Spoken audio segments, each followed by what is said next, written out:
Hello, hello, everyone. Welcome to our fall quarter at Sun and Moon Studio. Thanks for joining me. Thanks for making time for yourself for this practice, this half hour. Get what you need for this short practice. I think I've titled it Cultivating Softness. Cultivating ease is my thought.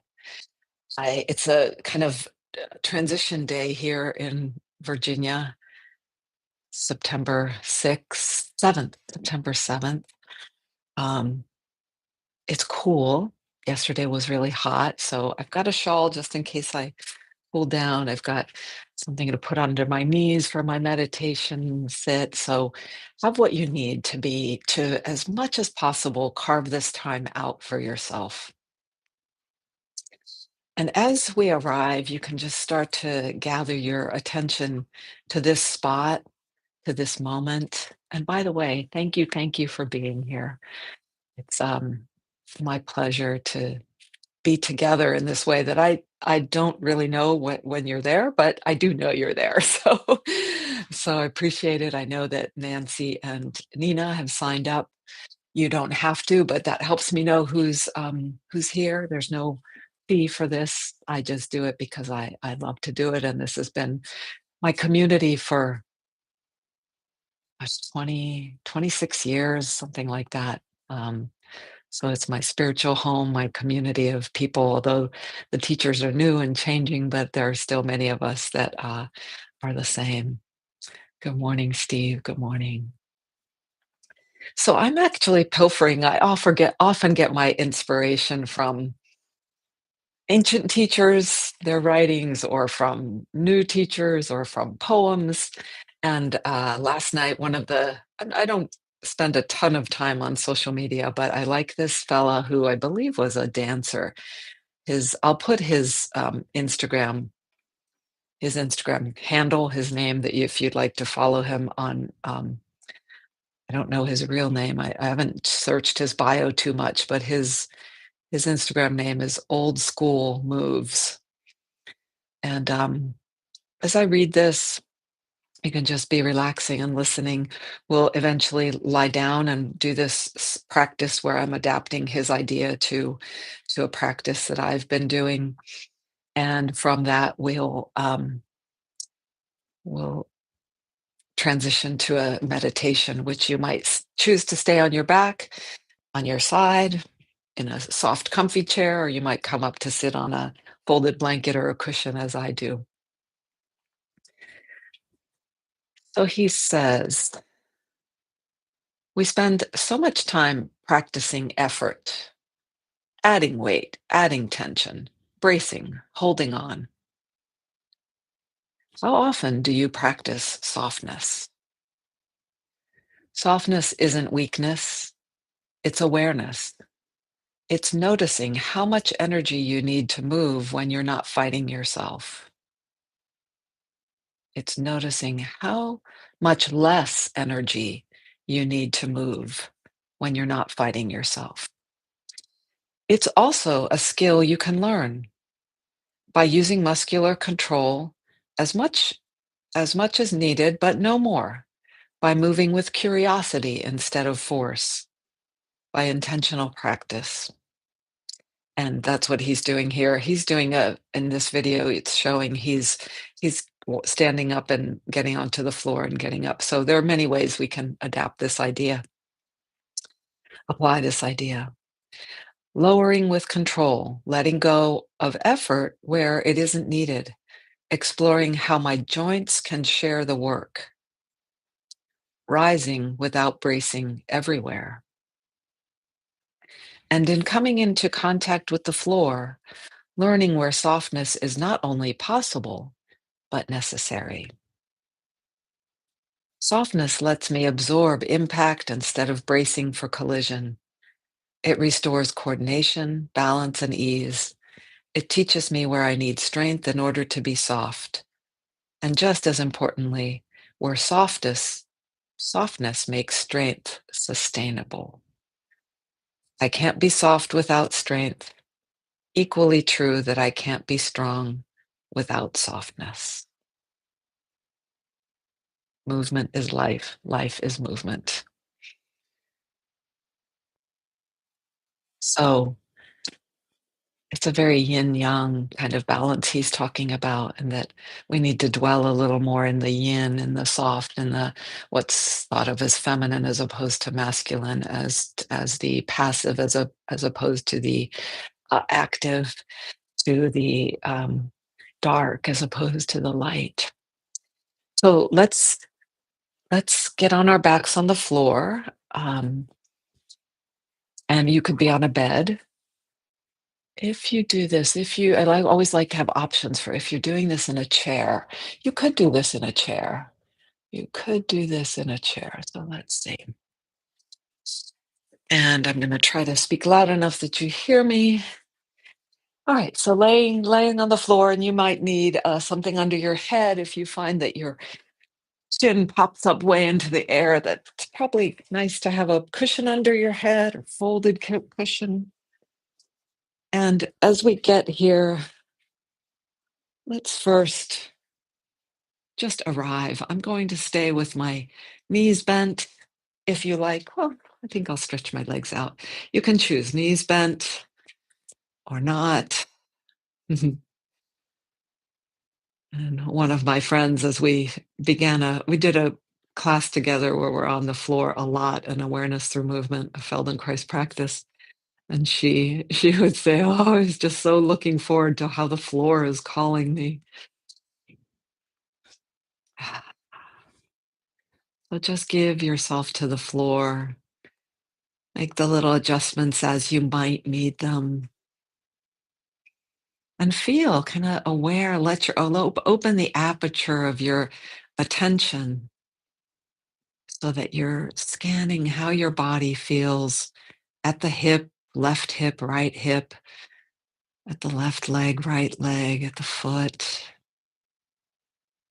depending on how you're positioned, where your arms are, where your legs are, you'll feel the intensity of connection to the floor differently.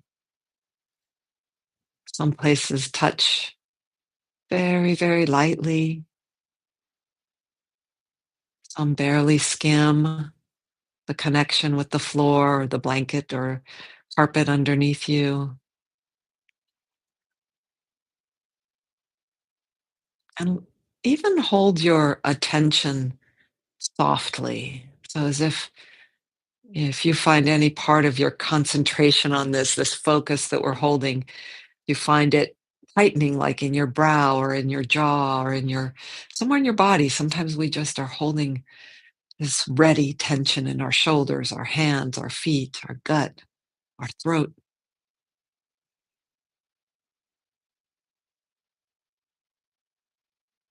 In the sense we're giving ourselves to the floor, to gravity,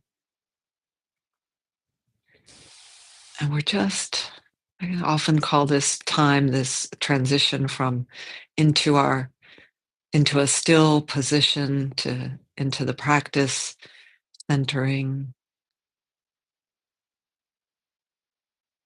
And you might be feeling your breath moving.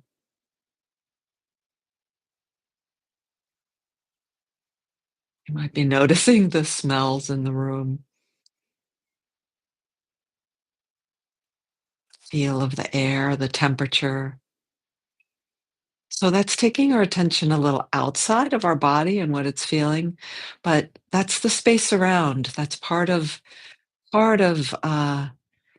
sensing ourself in this. What I use in the centering process, I use sort of three pointers. Are where I was first with the gravitational pull, this verticality with respect to the earth.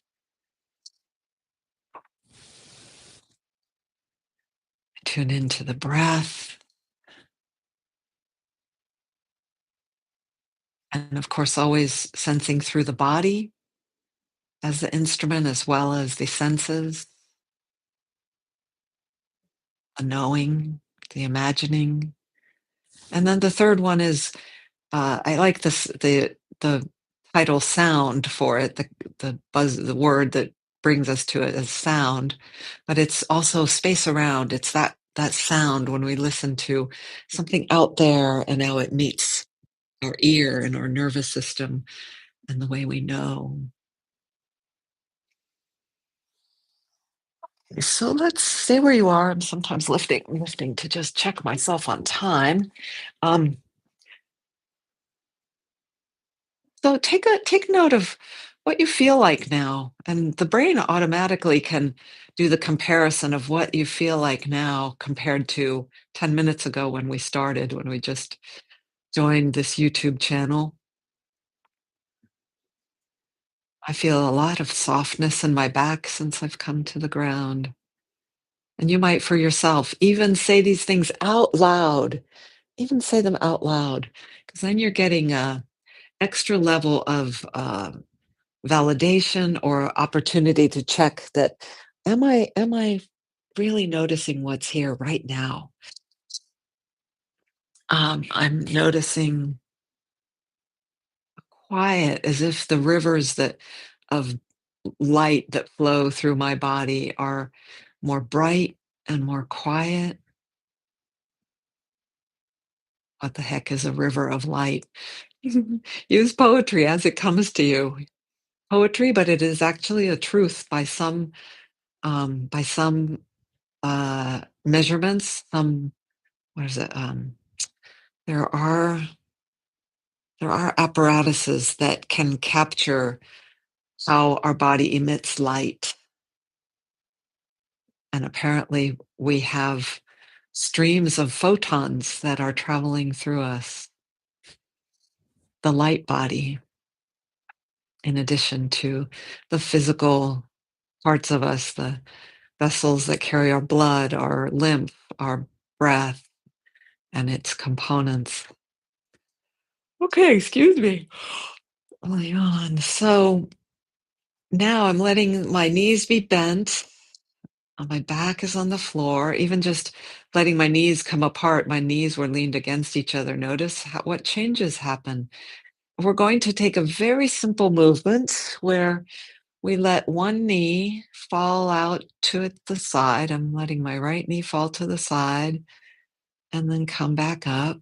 Slow is good as we're sort of examining how we're doing this, how much gripping we might be bringing to this, and how all the joints, all the different intersections of our body, the joints that connect the bones and the muscles and their tendons that that move the bones. But so interesting that we're coming with this intention, this instruction from our mind, I guess, from our brain to find ease, but also to look for what hinders ease, softness, and so we're letting our main intention here be softness and ease. And just by setting that, you might find, well, it's quite easy, but there might be a place, especially as you're coming upward. And I'm finding, I'm going to move my leg out a little bit farther. So my foot is out, my feet are a little farther apart. That allows a little more ease. I'm going to come up to sitting just so make sure you can hear me well, but you keep being there and go ahead and now let your knee, as you bring it back up to center, just let it rest. So you might lean the knees against each other. You might straighten out the legs. And if you were doing this from sitting, hopefully you figured it out. You just sort of guide your knee. You would have been just letting your knee scoot to the front of your chair, let the knee move out to the side and come back. So not moving the foot, but sort of opening the leg in a rolling it out, not sliding it out. So it's just kind of different. And then just pause and let the apparatus of your brain, your nervous system, your mind, let it notice what's new, what's different here. As I mentioned before, it does that super, super easily. That's the one thing our brain does very well, comparisons without any in many realms. Sometimes to notice, we're sewing or something, we're measuring the amount of thread we need or the lots of things when we're comparing or we're comparing what color we want to wear with the pants we chose, or we're comparing ourselves to others from our social media posts. Many, many ways comparison comes into play, and some that benefit us and some that goes overboard. Too much too much comparison. Let's come back to the letting go of comparison, or using it as we are today, just very lightly and specifically, intentionally.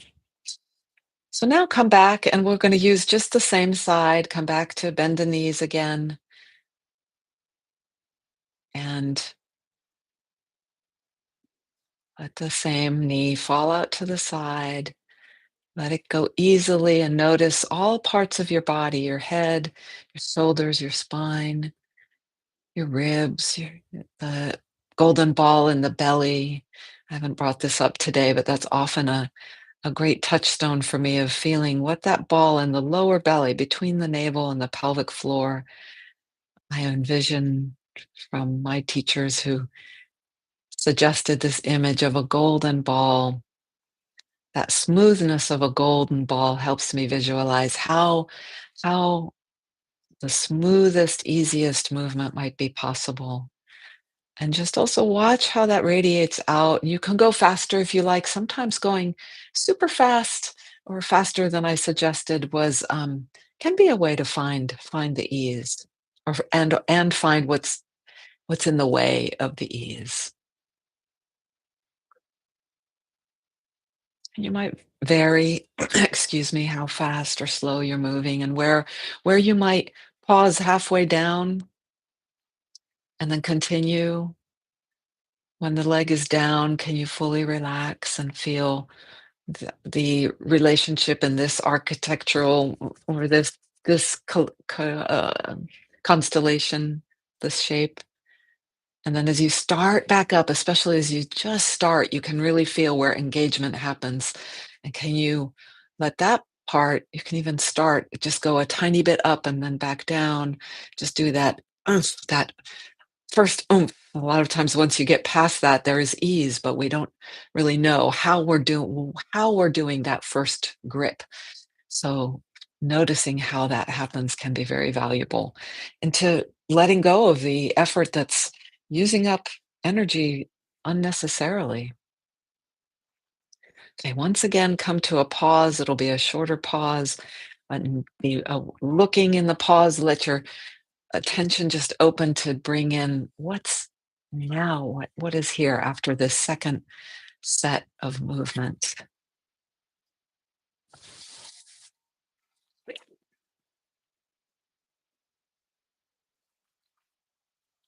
Notice your breathing, notice just the whole being that you are, being in the space that you're in.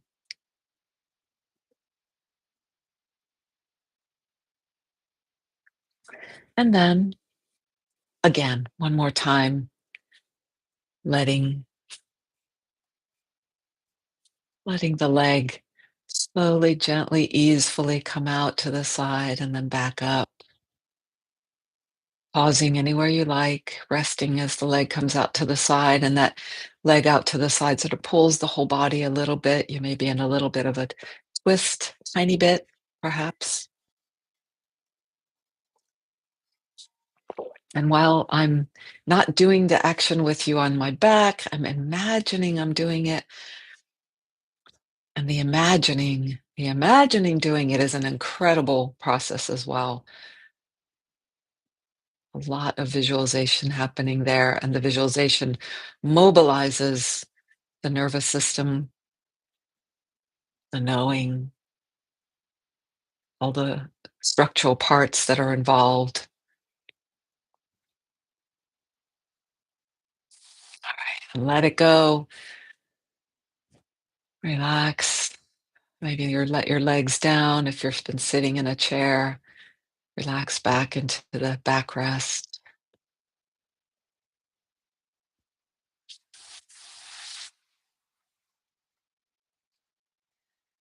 And just take in what you're experiencing now.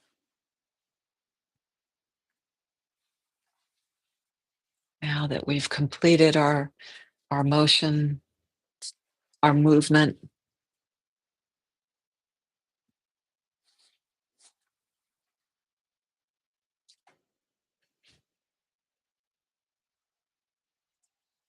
and then choose, but before you move, choose, if you move, as I mentioned earlier, where you would like to go into stillness now for our approximately 9 minutes of stillness. And if you choose to come up to sitting from laying down, be aware of how you're efforting and how you're easing.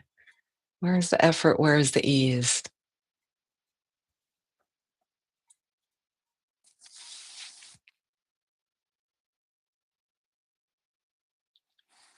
And then settle into the shape that you choose for meditation.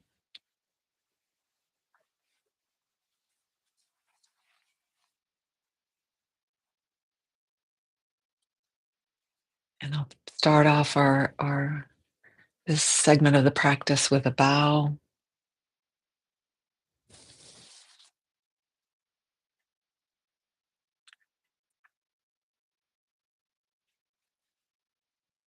And perhaps just any remaining touches on getting your posture just right for how the posture can support you through these minutes of our stillness together.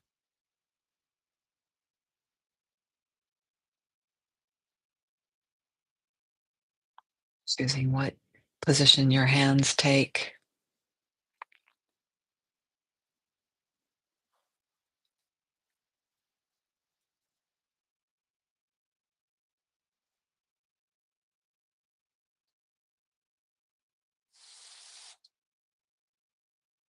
And that same open aperture of awareness, of attention. I differentiate for myself the way I use awareness as that most broad, timeless essence of ourself. Consciousness is how we sense anything, everything, and consciousness can approximate awareness and help us slide to the remembering that we are that. And attention is this where our focus, like the camera lens,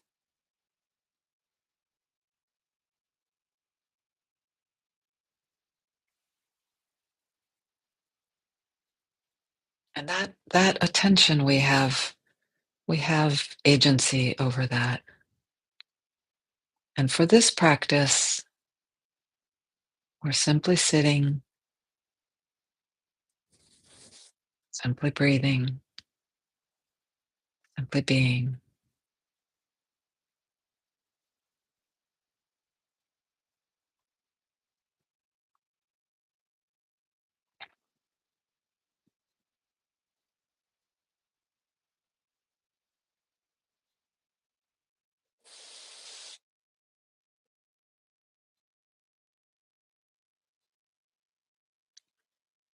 And if like when we're training our dogs, if there's a difficulty in stay and learning to stay and we all get distracted, so when the stay eludes us,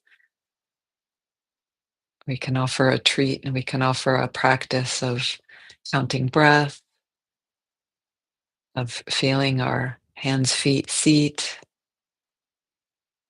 many in our toolkit that can bring us right back to this moment.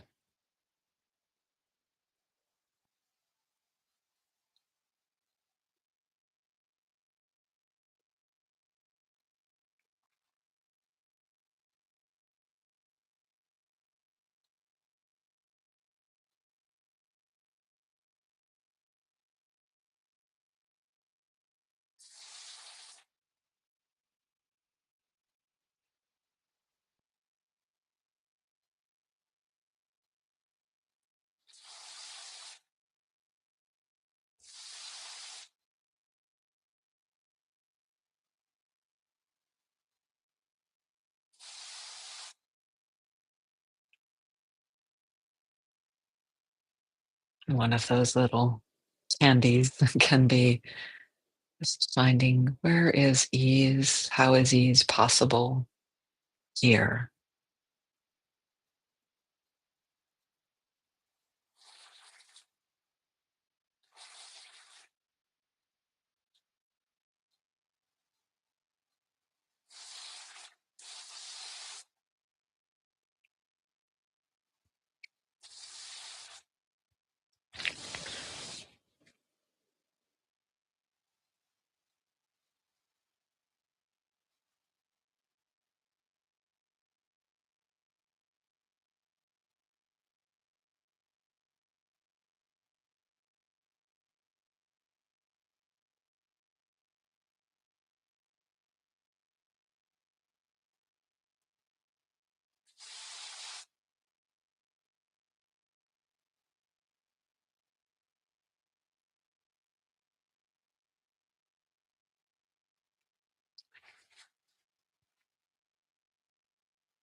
Lightness, a curiosity, a wonder, a joy is also possible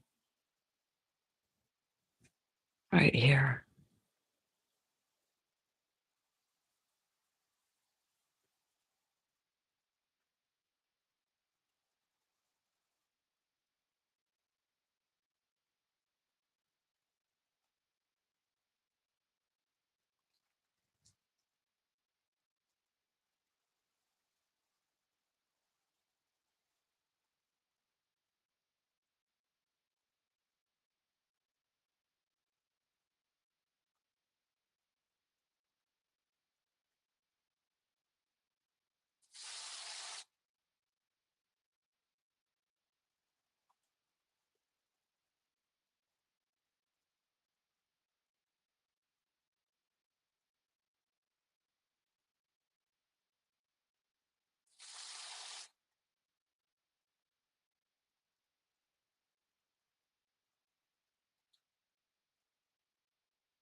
No matter what virtual realities you enter into, where you travel, where your mind goes,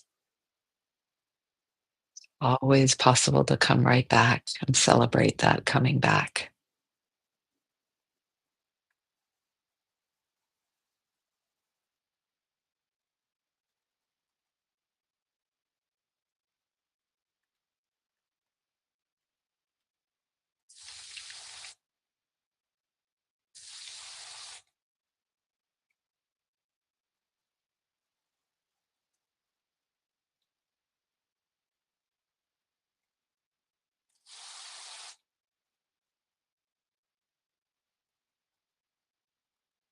Just a handful more breaths together.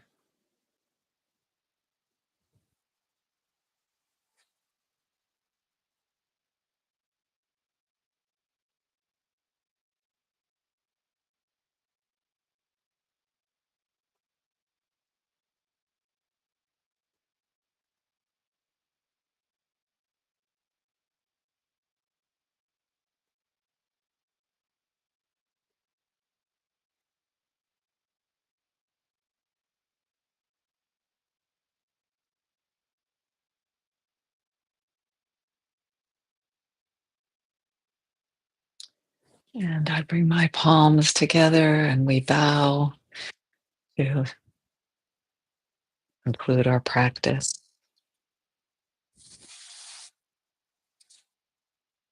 I usually like using a bell for that, but it doesn't come across on the YouTube. Mm. So, so we can bring this practice of noticing softness, of inviting softness into our day, into our week, or just make it a habit of checking how much effort is do I really need to be using this much effort? And that can be in a even in an emotional way, and on the emotional dimension of our being as well as the physical. So, thank you so much for joining me. Should have said it earlier, as Steve did. He put something in the chat, and then I know he's here live with me. So if you join me at the beginning, that's real helpful. You can also leave a comment down below, or you can register, or you can four ways. You can register with sunandmoonstudio.com at sunandmoonstudio.com. You'd have to create an account and jump on there. There's no fee, and or you can email me directly at alex@sunandmoonstudio.com, and I can know that you're out there joining me for this practice that's so valuable to me for many, many years. And you, my community, are also super valuable. Yeah, Steve, you too. Have a great day and a good week. See you next week. And enjoy the fall if that's where we are, if that's where you are. If you're in the Southern Hemisphere, it's coming on spring, I guess. Ciao, ciao. See you next time.